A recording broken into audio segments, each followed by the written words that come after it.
This is one of my little bantam baby hen chicks who was delivered via USPS cross country in a box with 12 little baby newborn chicks, born on Sunday, shipped on Monday, arrived on Tuesday, and now we're on Friday.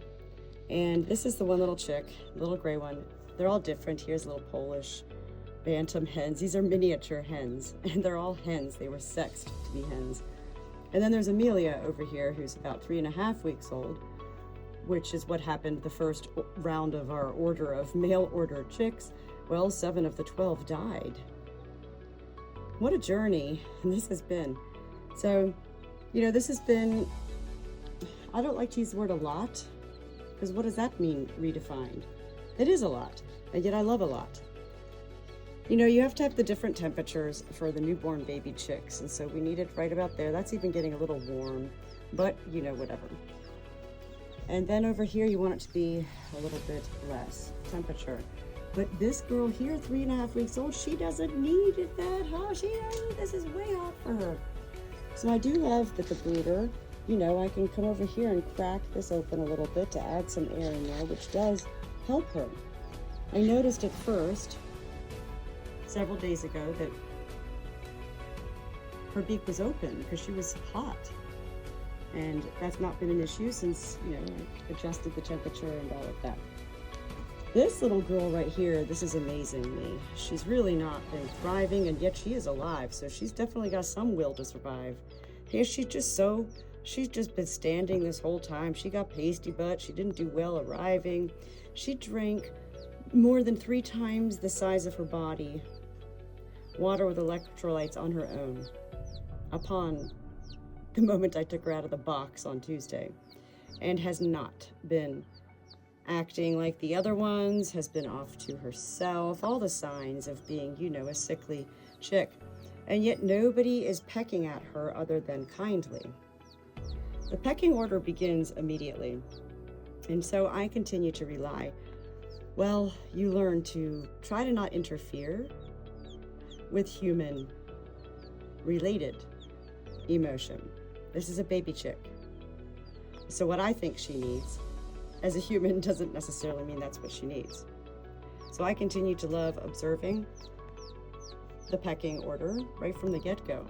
And if she were truly sick, they would be really hurting her, packing her away into a corner.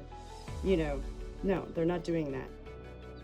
She is the only one who remains. She just stands all the time. She's got the pasty bum. And yet today, what was so good, and I'm going to do it again right now. I'm just going to keep coming and pumping her full. It's not all about just the baby chick feed. This was a fresh, raw egg. And I wanted to take another little shot of it. A little shot of some raw egg. And this seems to really boost her up. Now she's going to get that sugar water with shavings in it now, but so she got the fresh raw egg. These are the moments as a Good Shepherd I love the most, because they are time consuming, and it is in and out the door for me as the Good Shepherd. In and out the door, in and out, checking out the babies, checking out the temperature.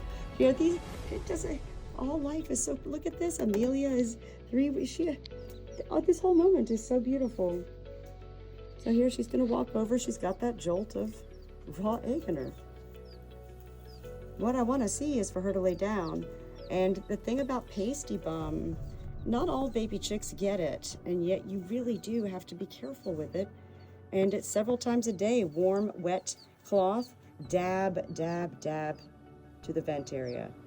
Not pull off what looks like stuck poop. You have to dab it, make sure that the vent is open. Otherwise, let it fall off on its own, the same ways we're told to let a umbilical cord, which becomes our belly button, fall off as a newborn human baby. This isn't an umbilical cord, and yet I'm just using that to compare. So she had that little jolt, one little jolt of raw egg, and she wants to immediately, be back with the flock. Look at this here. There's the pecking order. What do you can't be over here. Danger, danger. The temperature is vital. Just 5 days ago, when I brought them all home, I didn't know what to do with Amelia, and I thought, well, I've had chicks before that just started living with me right after they were born, like this size. But Amelia, she wanted to be with me, you know, whether I thought that or not, and yet it was really taking a lot out of her because she really needed the temperature still. She just doesn't need this temperature. So with that being said, I do have the next stage brooder that I'm getting ready to set up for Amelia. And what I have to do is line the bottom parts, the sides, with a barrier so she can't, you know, the other day I tried to put her in here, she was just squeezing through. But she definitely needs a bigger space because this morning I saw her trying to fly in here, and when you start to see the baby chicks fly in their initial baby brooder, it's time for them to fly the coop, you know? I love it all. I'm so grateful. And this little girl right here, well, she is special. And they're all special. So special. This was nothing on my agenda. I simply was invited aboard a dear friend's journey, and she needed somebody else to go in on it with. But we did this back in November. And the first babies were shipped, you know, the end of April. So yeah, it's been a big journey. And my first ever miniature bantam hens. They look like normal sized chicks to me, but yet apparently they're gonna be really small birds. And I've never had a bantam. And yet it was my dear friend who allowed me to hop aboard her journey. It was her little bantam hen named Ghost that Dr. Ticer, the local veterinarian, referred my friend to me when her bantam hen Ghost was egg bound with a sideways egg.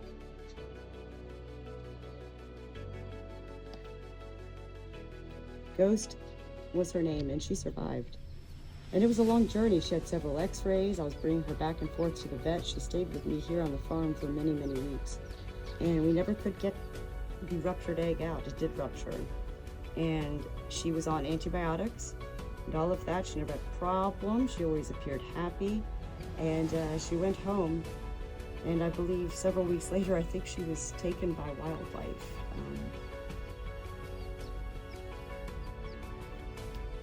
She was a special hen to me, so tiny, I couldn't believe it. Ghost. I'd just hold her and be like, you're just, I thought I loved pocket puppies, but you're a pocket hen. Little chicken.